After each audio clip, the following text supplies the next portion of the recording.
On l'a vu dans la météo, l'automne arrive et certains d'entre vous ont déjà rallumé le chauffage, comme par exemple hier soir. Alain Laruelle, je rappelle, vous êtes le directeur commerce d'EDF dans la région Nord-Ouest. Comment vous préparez cet hiver et notamment pour aider les plus démunis, car il y a un chiffre qui interpelle aujourd'hui.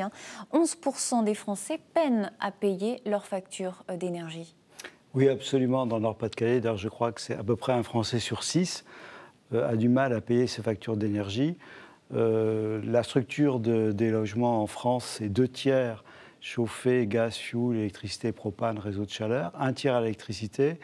Et le chauffage, ça représente à peu près 60% de cette facture. C'est donc un montant important. On dit que le plus difficile pour vous, c'est d'identifier aujourd'hui les personnes qui sont en difficulté. Finalement, les impayés s'accumulent, la dette aussi. Et là, c'est la spirale infernale. Alors absolument. Il y a bien sûr les personnes identifiées, mais les personnes les plus sensibles, ce sont les personnes qui rentrent en précarité et qui ne se font pas connaître.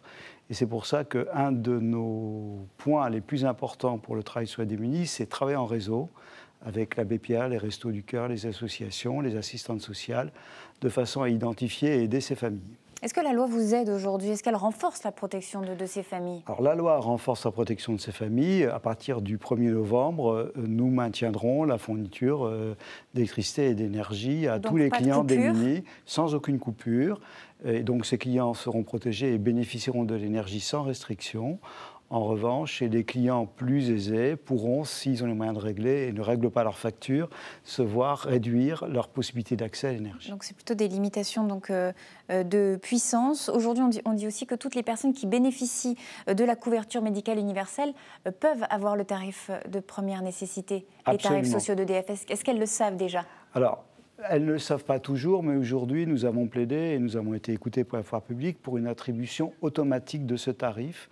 Donc la démarche est simple, dès qu'un ayant droit est identifié, il reçoit un courrier et si expressément il ne s'oppose pas, ce tarif lui est attribué.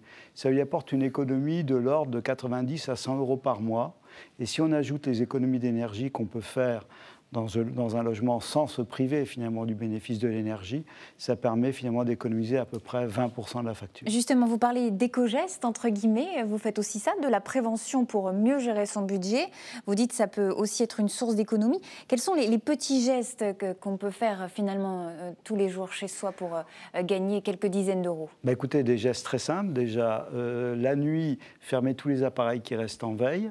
Ça peut vous faire gagner 5 à 10% de votre consommation. Je parle de l'ordinateur, de la télévision, de la box Wi-Fi, de tous ces éléments.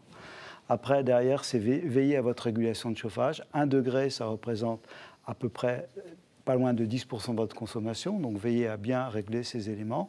Et puis il y a plein de petites choses, dégivrez votre réfrigérateur, mettez un couvercle sur une casserole, évitez de mettre le riz chaud que vous venez de conserver dans le réfrigérateur, veillez à éteindre les lumières qui ne servent à rien. Merci beaucoup Alain Laruelle pour tous ces petits conseils en matière d'économie d'énergie, de lutte contre la précarité énergétique.